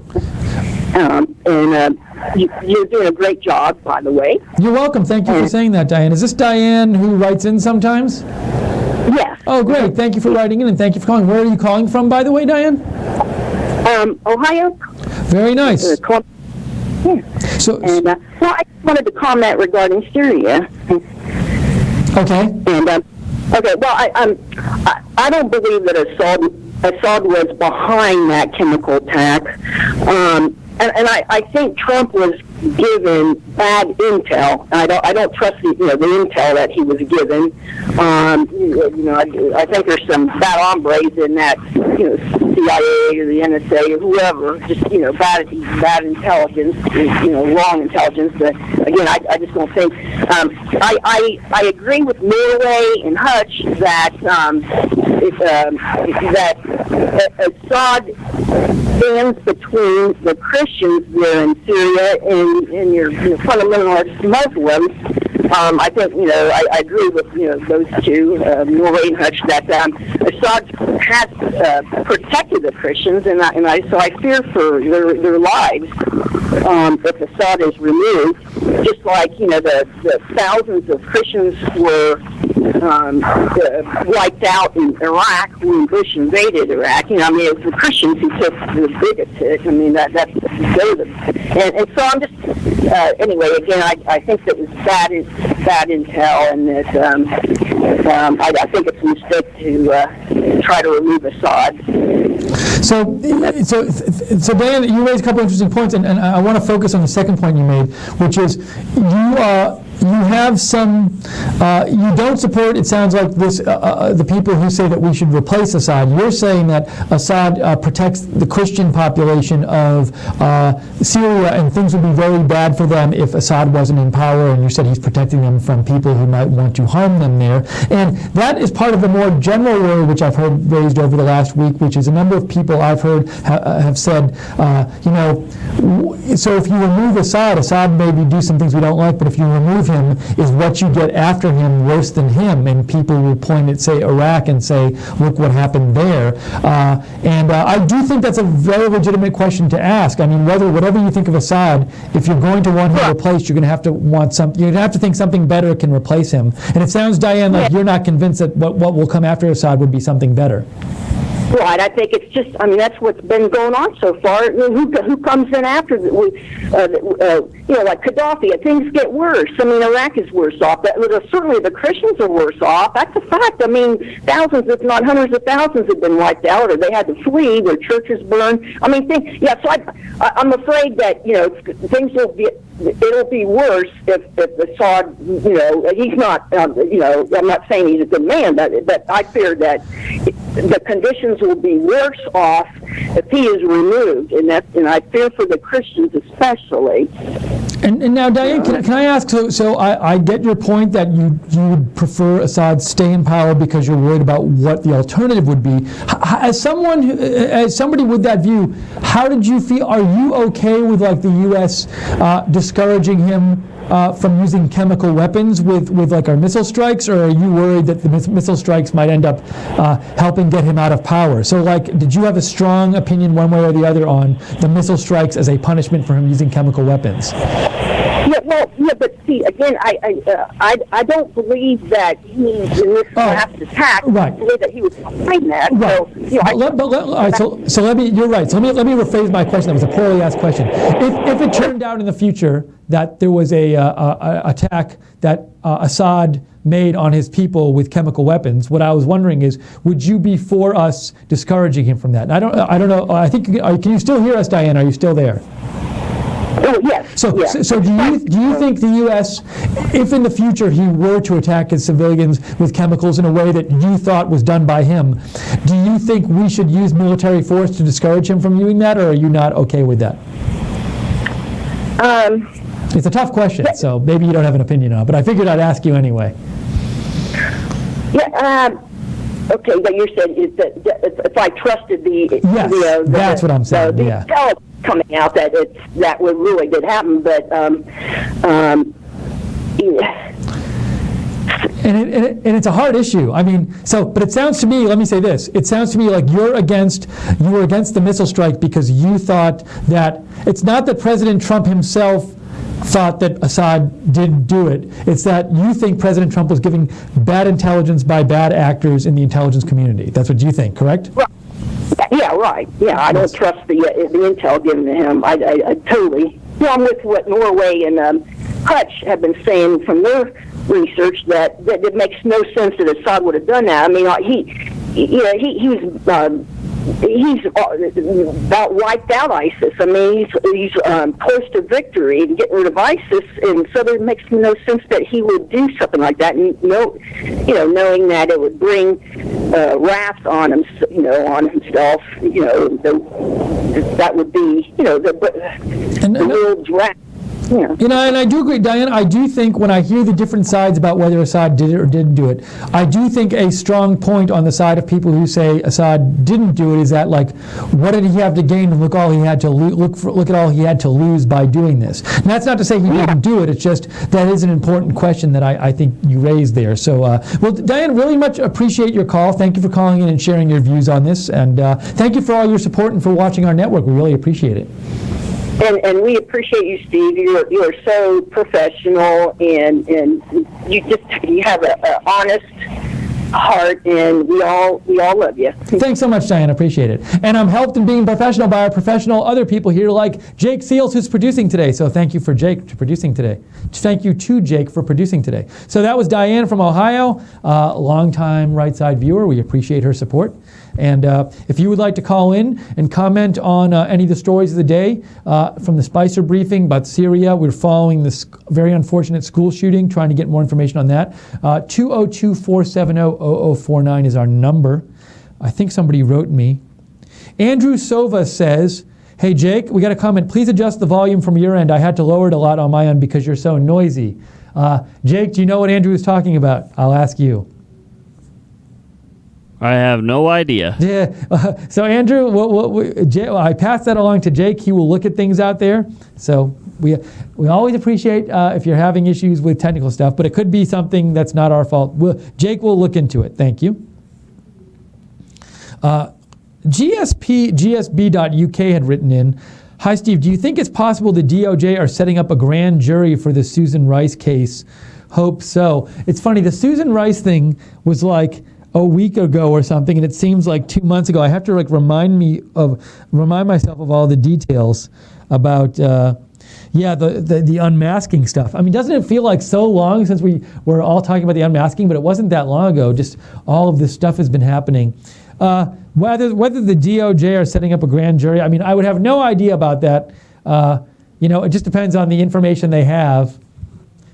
I don't know what information they have as to what unmasking she did and why she did it. And the other problem is, it's possible that she did something. There's a world in which she did unmaskings that were perfectly legal, but not like you might think they're inappropriate for her to do. Doesn't mean illegal. But the Justice Department can't prosecute anybody for doing stuff that's inappropriate. It's got to be illegal. So if she did unmaskings that were legal for her to do but not appropriate, that would not be something that a grand jury would be able to call for an indictment on. Thank you, GSP.UK, for writing in. Andrew Silva says he fixed it now. So, Andrew, I will assume that means the problem was not on our end, which is phew. Okay, let's see. I'm checking my Twitter just to see if there's any more updates on the school shooting stuff. Let's see. I am looking. Still nothing. We had a bunch of information, and now we are not getting information. I'm still looking. The latest from Breaking 911, they just said 2 dead, at least 2 dead, 2 others wounded, but nothing more from them. Okay, we'll be on for a few more minutes here. If you'd like, you can. We'd love to hear feedback from you about the stories of the day. Syria, what's going on, the school shooting. What else? If maybe you have some thoughts on Secretary of State Tillerson's visit to Russia. He's going to Moscow tomorrow. So there's that going on. So lots going on. You can either email me at best way to reach me is by text is on Twitter at Lookner at LOOKNER if you want to type something, or you can email me steve.lookner@rsbn.tv, or we've been taking some calls here on the post show. So if you'd like to call in 202-470-0049, would love to hear from you. I'm just refreshing everything here. And I just want to repeat, because in case you joined us late, just the big news to me that came out of the press briefing was Sean Spicer seeming to suggest that the U.S. might respond militarily if Syria uses barrel bombs, which are not a chemical weapon. They are seen as like an indiscriminate weapon. Let me go to Wikipedia and get you like the actual definition of a barrel bomb. So these are seen as weapons that are indiscriminate and hurt lots of civilians, kind of go all over the place when they hit, and are seen as like maybe an immoral weapon to use, but they're not chemical weapons. And according to Wikipedia, it says a barrel bomb is an improvised, unguided bomb made from large barrel-shaped metal container that's been filled with high explosives, possibly shrapnel, oil, or chemicals as well. So they couldn't and dropped from a helicopter or airplane. Critics have characterized them as weapons of terror and illegal under international conventions. So they have poor accuracy, and they can sometimes be used in civilian areas. So you could have chemicals in a barrel bomb, but many times the Syrians have used barrel bombs in this conflict in the Civil War that did not have chemical weapons in them. And if the United States is saying now that they're going to respond militarily to any use of barrel bombs, that would be a significant policy shift, and it very well might make military response to Assad more likely. Another military response. Okay, so we have right now a call from Greg. Greg, hello. Where are you calling from today? I'm calling from Houston. How you doing today? Great. Thanks for calling in, Greg. What did you want to talk about on the show? Well, I just wanted to mention that, a lot of people have kind of gone off the rails about this whole Syria thing. In my opinion, the reality is, for me, it's real simple. You use chemical weapons. You make an agreement. We have to do something. We're the only real power in the country that can back this agreement up. So I'm fully supportive of what happened. Just wanted to throw that out there. So thank you, Greg. And it sounds like you mean I'm guessing you mean that chemical weapons are so bad and so horrible and need to be deterred, and it's really up to us to do the deterring so other countries don't use them in the future. Is that like where you're coming from generally? That's one of them. The other part is, too, we have military bases around Syria. We have people that are in an immediate threat range of any chemical weapon attacks. And so if we let even just one country do it, then the likelihood that other countries will pick it up is very high. It's also possible that, terrorist organizations will get a hold of those chemical weapons and then use them against our people. It's even more likely that if, for some reason, our military or our bases, our troops look to be a threat to a country, that country will then in turn use them against our people. So it's kind of like, I'm really sorry for what happened to the people in Syria. I really am. But I look at it like the people that the president needs to protect are right next door to Syria. And, when he looks at that, he goes, okay, that's a direct threat to my people. Now it's time to act. Right. So does that make sense? Yeah, definitely. A couple of really good points you make, Greg. So one point you say that, the president, it's not just protecting the world from chemical weapons, it's protecting Americans from chemical weapons, including our soldiers who are over there. So that's a good point. And another point you make, which I think is worth keeping in mind, is just this, while there had been that chemical attack a few years ago under President Obama, and there were other chemical attacks in Syria, this is really like the first well-known one with Trump as president. And so for President Trump, it's like it would set a precedent for him how he reacted to this first chemical attack he was presented with. And it sounds like you're saying, Greg, that for him it would set a precedent. If he didn't react to this first one, that would suggest to countries that he might not react to them in the future, and that reacting to this first one under his presidency sets a pattern and a precedent under President Trump that says, hey, as long as I'm president, you can't use these things without impunity, which I think is a good point you make, that it's the first one under his presidency, and he might have felt like he needed to set a precedent for his own presidency. So I think that's a very good point, Greg. Right, and the other part about that, too, is that a lot of people have been pushing the idea that we have a history of negotiation, talking, whatever. If you look at what happened in Syria, the UN approached Syria. They made their wishes known.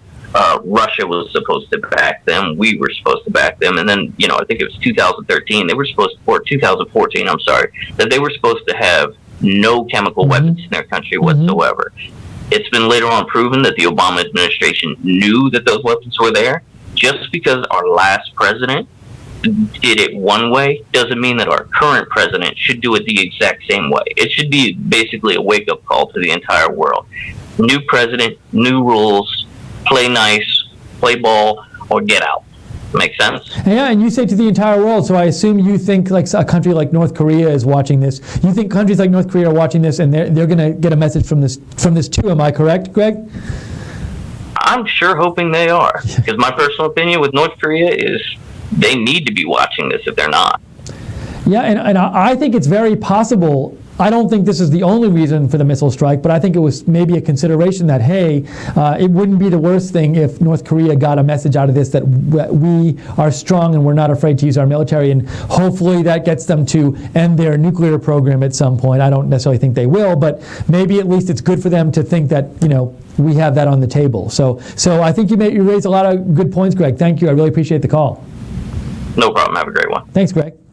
That was Greg from, I think he said Texas, Houston, I think. So thank you, Greg, for calling in. Appreciate the calls we've had today. We have time to take one or two more calls. If you'd like to call in, share your opinion about what's going on in the world. You could go. It's 202. You can call 202-470-0049. We'd really like to hear from you. I would like to take a drink first, though. And I also want to check my iPad and make sure I'm not missing your messages and new news.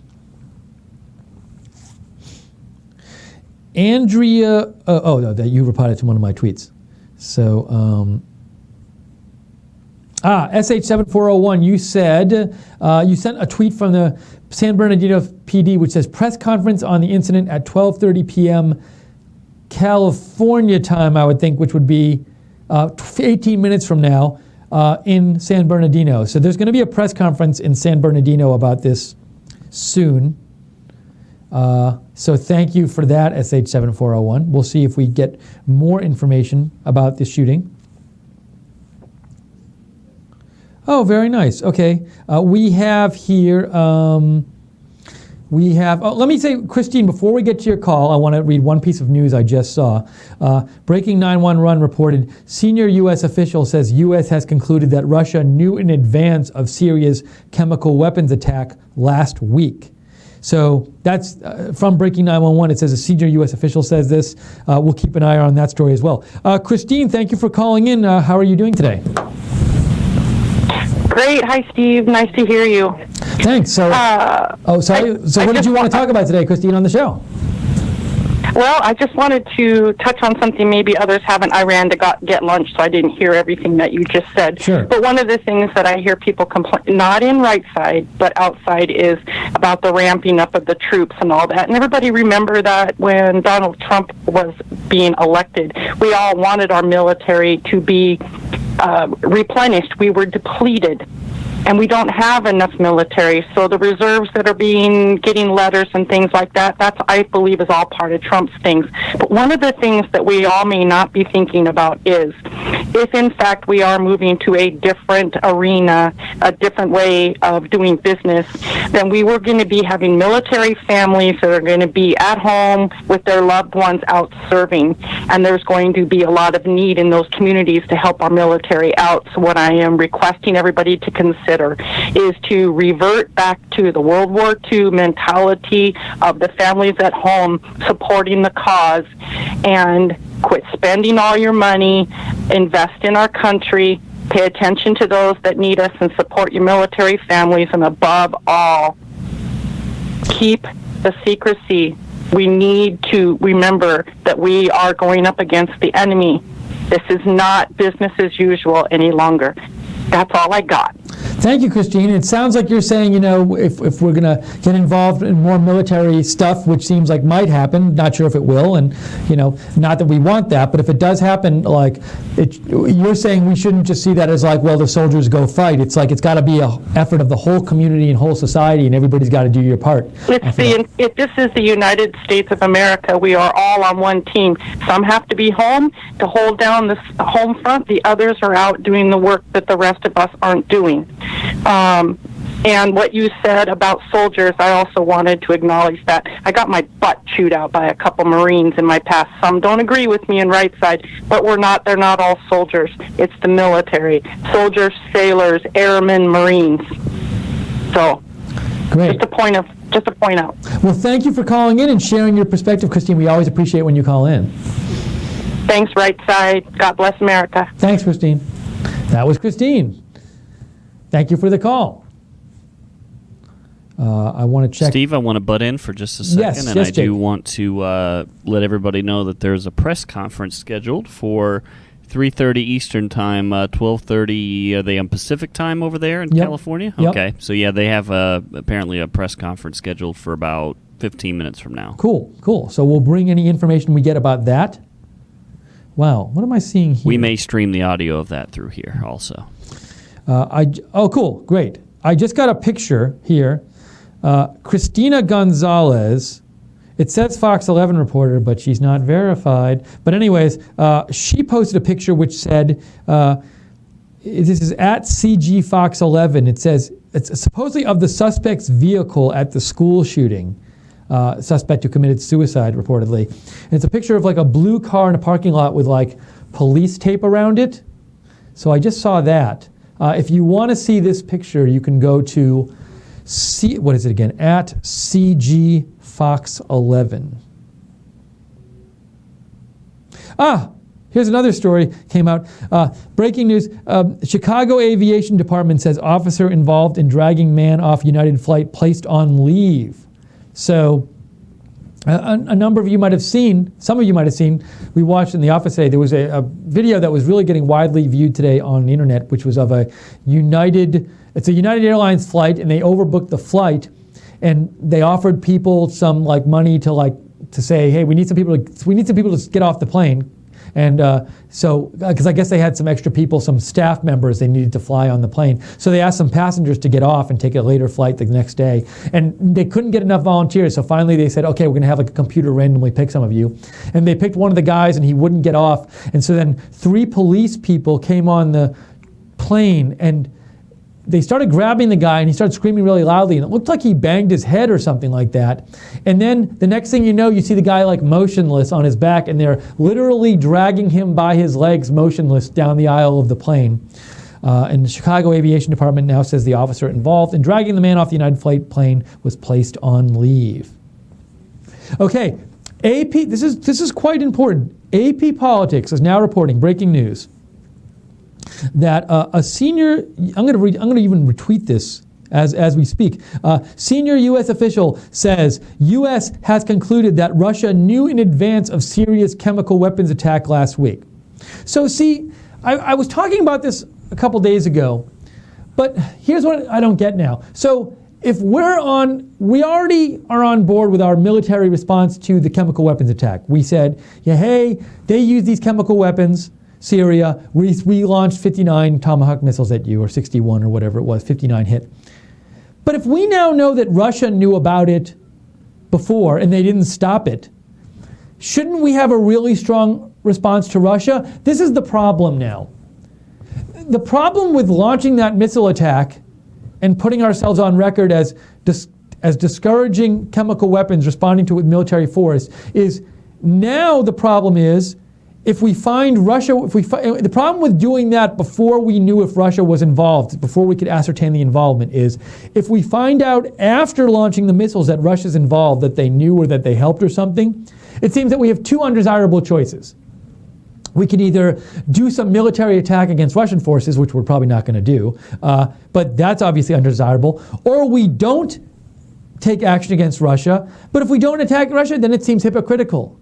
Because if our policy really is discourage chemical weapons use with military force, it seems like we have to use military force to discourage chemical weapons use, no matter who uses the chemical weapons. Now, I understand in this case, Syria used them and Russia didn't use them. But if Russia knew, it seems like Russia could have stopped it. So it puts us in a very tough situation to have, if this is true that Russia knew beforehand, to take action against just Syria, to fire 59, 60 Tomahawk missiles at them, but yet not take any action against Russia. So I think we're going to be seeing more about this story, but it seems like a difficult situation it puts us in. Now this is being reported of, this is very big news being reported again. This is from Darlene Superville from AP, and she says, senior U.S. official says U.S. has concluded that Russia knew in advance of Syria's chemical weapons attack last week. So you're going to see a lot of questions now, I bet that are going to be asked of the Trump administration of, like, are you going to do anything to Russia about this? Now, coincidentally, Rex Tillerson is going to Russia tomorrow. He's going to Moscow tomorrow. So I'm guessing this will be brought up. Let me take another drink of water. And we have reportedly a press conference coming up, which I think we might be able to get the audio of. We'll see. This is in 8 or 9 minutes. We have this press conference from San Bernardino. So Jake is doing his best to get that audio to you if we can. And this is the post show of the Sean Spicer press briefing. We've been taking your calls. We've been answering your questions. We've been reading your comments. We like doing all three of those things. If you want to write in, go to @Lookner, @LOOKNER on Twitter, direct message me, or email me at steve.lookner@rsbn.tv. Also, you can call at 202-470-0049. Let me check my, and we have other news coming today of this news just happening now that a senior U.S. official is saying that the U.S. has learned that Russia knew of the chemical weapons attack in advance last week. Quite big news.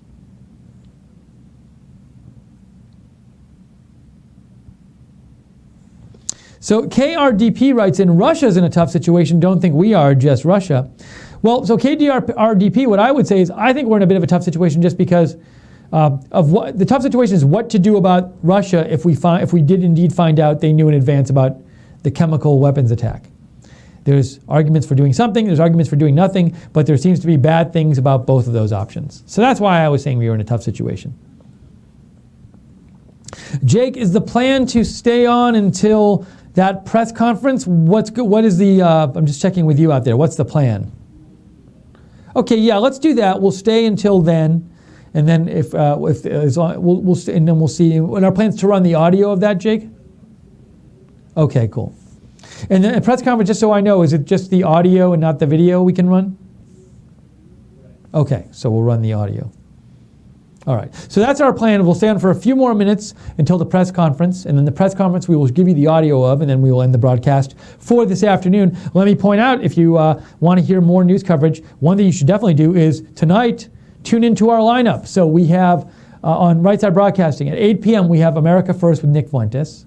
At 9 p.m. we have the Wayne Dupree Show. At 10 p.m. I think we'll have Mike Cernovich on tonight. The Right Mindset with Mike Cernovich, that at least is scheduled to be for tonight. So watch all of our shows. Also, later today, if there's breaking news, we will definitely come on the air and bring it to you. We always bring you the breaking news here whenever we can. So subscribe to us on YouTube if you want to hear about our updates. If you want to know whenever we come on with a video live, go to YouTube, hit subscribe, and then hit the notifications icon, that bell, notifications bell, to get notified. Also, subscribe to us on Twitter. At RSB Network. Is it subscribe? Follow us on Twitter. At RSB Network is where to find us on Twitter. A little update here about another news story. So I was saying before there had been these unconfirmed reports earlier. I saw today China had moved like 150,000 troops to the border because they were worried that the U.S. was going to have a military strike on North Korea. And they moved the troops to the border with North Korea because they don't want China to get flooded with refugees, I believe. I believe that's the reason they would move the troops. But DEFCON warning system at DEFCON WS alerts just said Chinese foreign military says it's not aware of the 150,000 reported troop movements. Okay, so we have let's see. Oh, Defense Secretary, I'm getting all this news coming out. Defense Secretary Mattis says, according to Conflict News at Conflicts, Defense Secretary Mattis says the U.S. strike destroyed 20% of the operational Syrian aircraft. But this big news I want to repeat again is that came out, AP is reporting, that a senior U.S. official says the U.S. has concluded that Russia knew in advance of Syria's chemical weapons attack last week.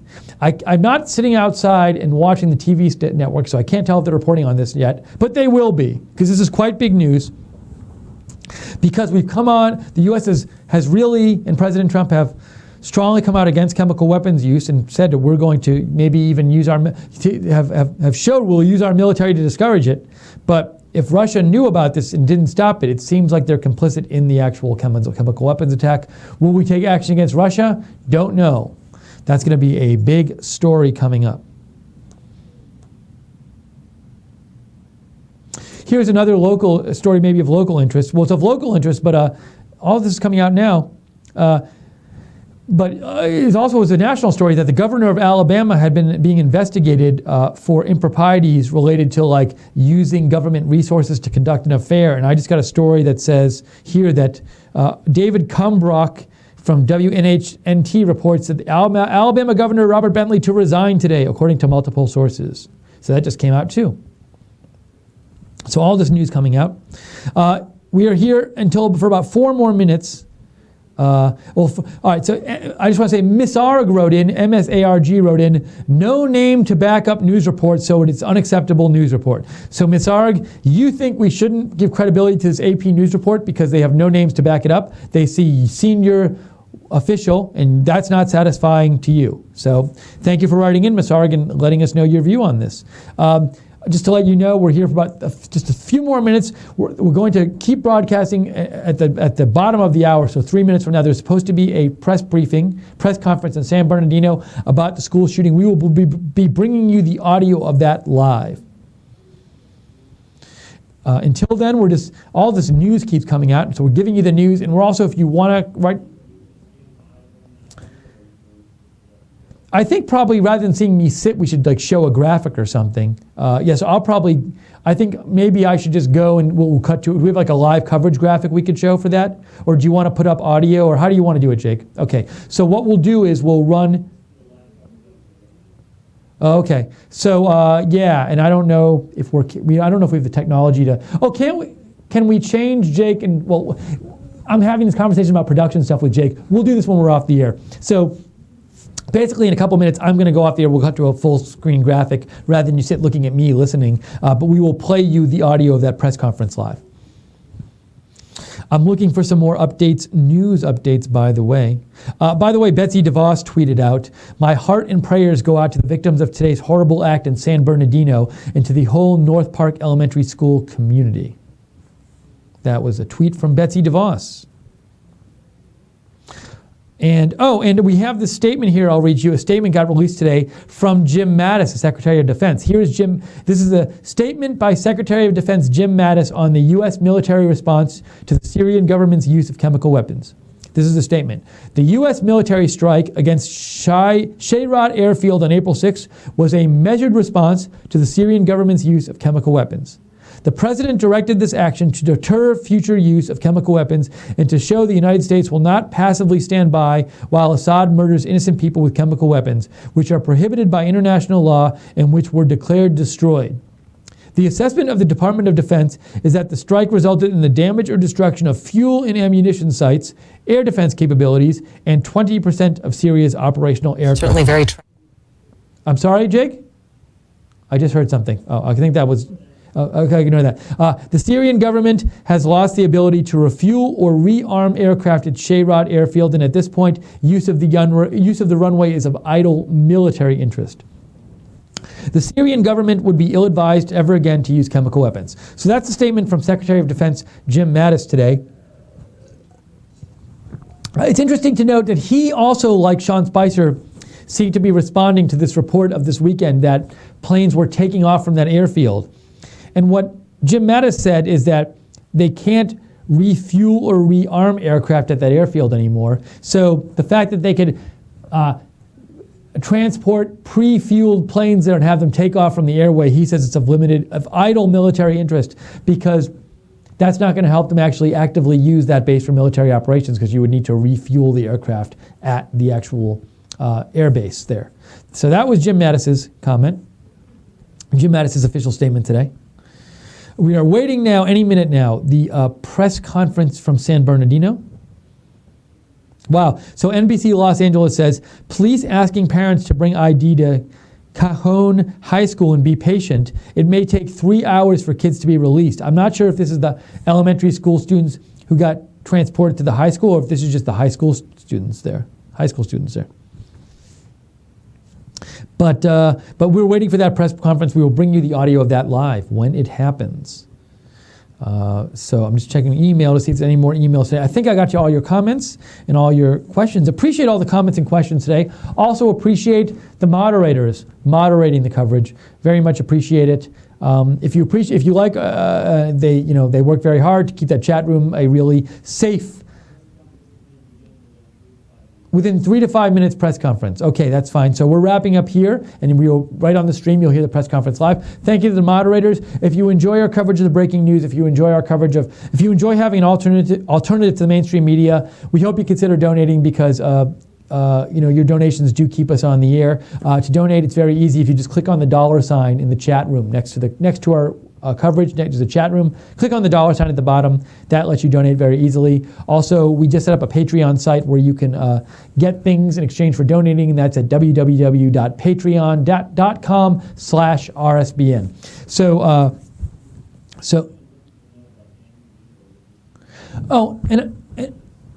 And I do want to send a special shout out. One of our viewers, Dan Canepa, actually made a commitment to donate $250 a month, which is incredible. That's a lot of money, and we really appreciate it. That's a big help in helping us stay on the air. So Dan, a special thank you to you. And also, as one of his Patreon rewards he gets for doing that is that Jake Seals will be writing a personal song for Dan Canepa. So that you get that if you donate that amount. And so I know Jake is very much looking forward to doing that. Who knows, maybe Dan will even let us play the song on the air, but he doesn't have to. Because it's his song, so he doesn't have to. And we did that because we really appreciate the donors, and we want to give you guys something in exchange for helping us out and keeping us on the air. And I will also say this. I'll say that later. And we will bring you the press briefing right now. Press conference. This is the press conference from San Bernardino. Okay, bear with us. They're trying to get the audio situation straightened out.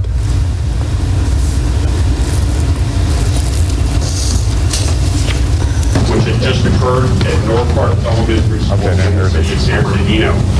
This elementary school is located at 5378 North H Street, and our officers responded to the call. Start of the news conference, so I've got it on.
Again, I want to thank our president, our school board for all of their concern, and our superintendent, our police department, and the school police department.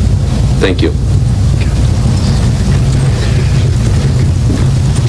Captain Ron Moss, that's M-A-A-S-S, of the San Bernardino Police Department, was leading the investigation as the incident commander for this tragedy.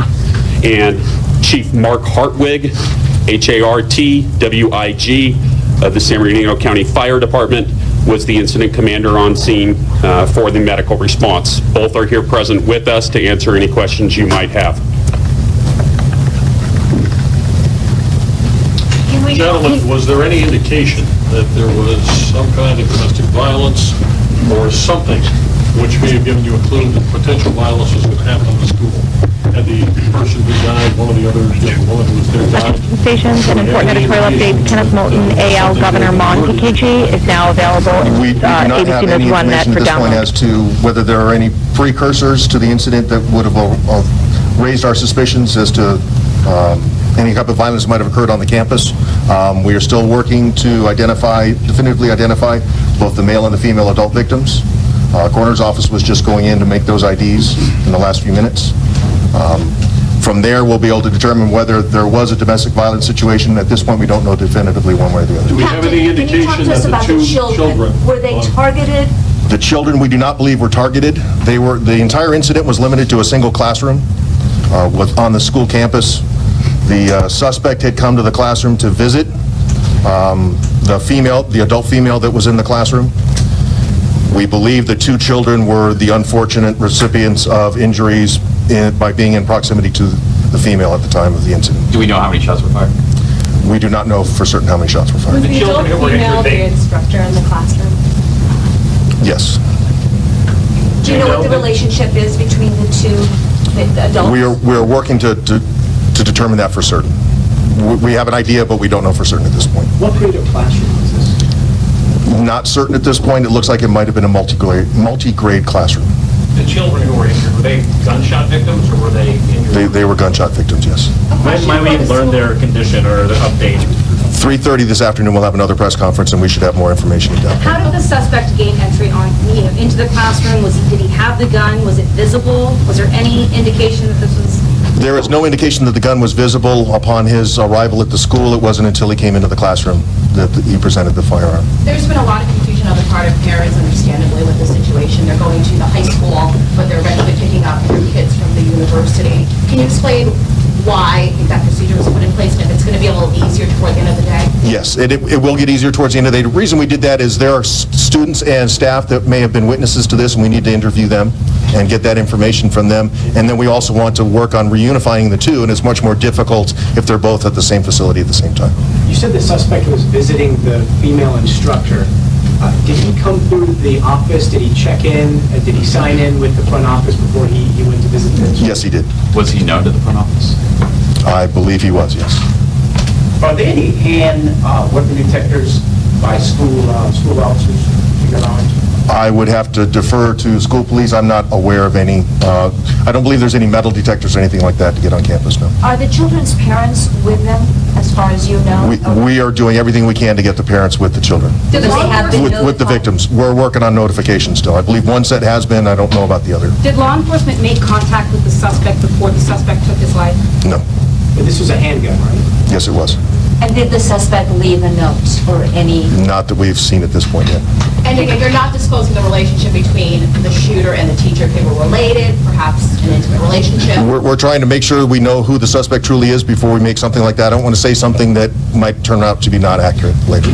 Approximately how many people were in the classroom and whether there were any other adults in the That I don't know. I don't believe there are any other adults in the classroom at the time. And as you continue to investigate, are you sending officers to that suspect's home? Just Yes, we already have officers there. you feel confident there are no other victims? If we have the right identity of the suspect, we are at that residence right now. We don't know if the two children were in fact related. They were not related to them. That we do know. A question with one of the school district members. When will students be allowed back to school, either this week or maybe even next week? Yeah, again, we're going to have the school closed for the next 2 days at least, and then we'll provide an update at that point. Again, we'll have another briefing with greater details at 3:30.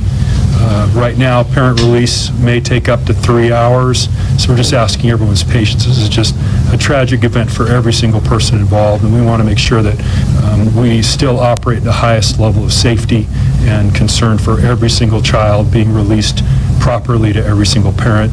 That takes time. We ask everyone's patience. Under what circumstance would somebody be allowed to just go visit a classroom? What's the policy on that someone can just go into a classroom and visit a teacher?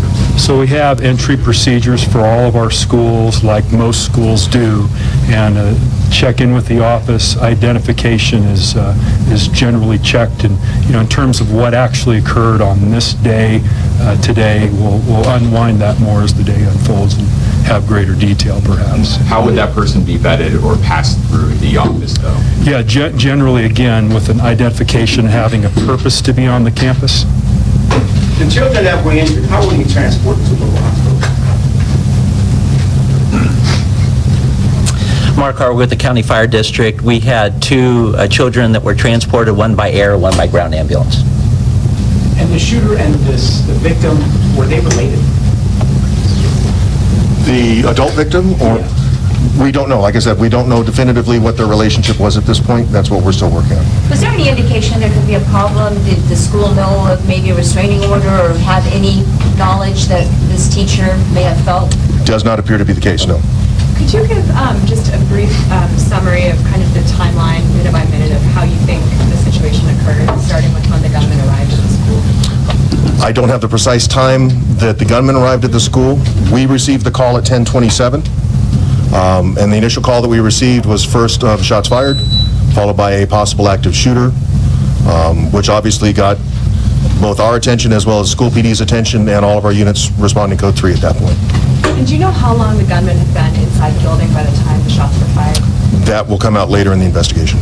Captain, can you clarify once again, where exactly should students be picked up? Students picked up.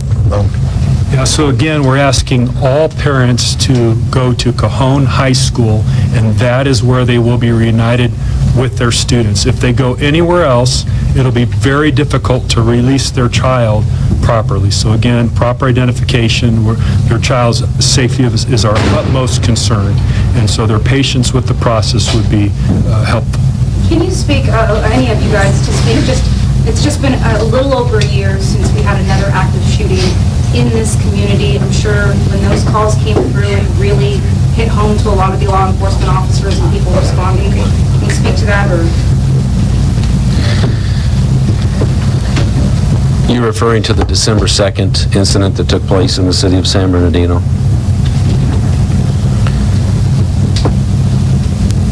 I believe that when you saw the city of San Bernardino respond with our police department and all of the agencies that came together, you saw a response that was as effective as it could have been.